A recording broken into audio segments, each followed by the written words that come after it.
Wall Street index futures kicked off October on a high note after lawmakers averted a government shutdown.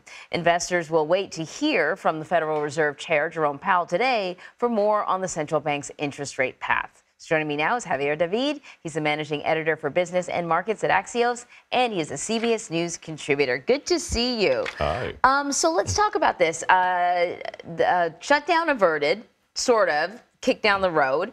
I don't know. Are the markets getting used to this? Because this seems to be like sort of a recurring nightmare. So markets are coming off the worst month of the year. Worst month for the S&P since December, off more than 10% from closing high of 2022. That's by some measures, that's correction territory. The thing to keep in mind is investors hate uncertainty. And this is yet another thing. We're adding to a bonfire of all sorts of things that are already raging. You've got interest rate risk, you've got labor unrest, you've got geopolitical fears, you got the China slowdown, you've got the restart of student loans. All of this is like this sort of toxic brew. And now you have come along, you're fighting about the government's funding and it's more political risk. You can't rule out the idea that there could be another downgrade. That's the biggest risk for the market. Right. Jeez. I mean, I feel like for the last several times that we've seen you here, we've been always talking about somewhat upbeat news, right? That the economy is like strong and this latest report looks pretty decent. It's moving in the right direction. And now you just painted a picture that seems quite dire. It's funny. Like the U.S. is really the outlier in what is happening globally. China's really definitively slowing down. The ECB has been in tightening mode, but they have recently suggested that they're done.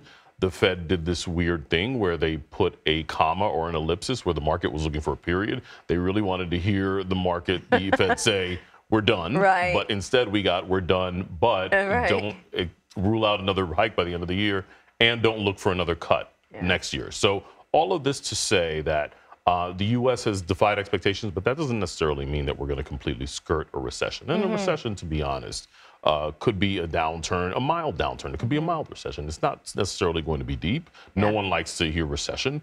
But with the unemployment above, under 5%, like we're hovering around 4.3, jobs this week were more or less the market's looking for something just under 200,000 jobs created.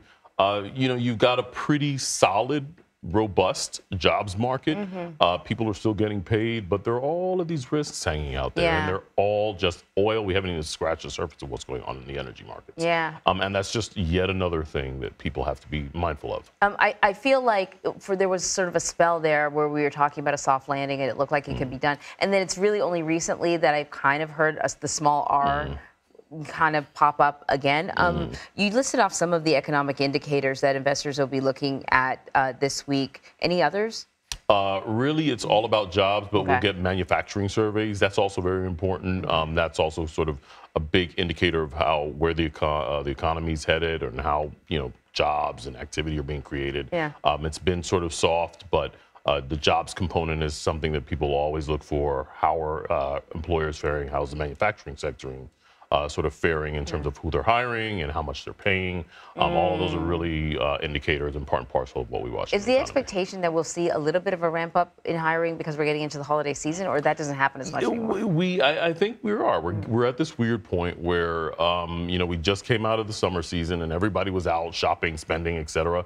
Now we're getting into the back to school season, and that's leading right into, the retail holiday rush. And there's always a big boom in terms of jobs, in terms of hiring there. All right, let's hope so. Javier David, thank you. Sure thing.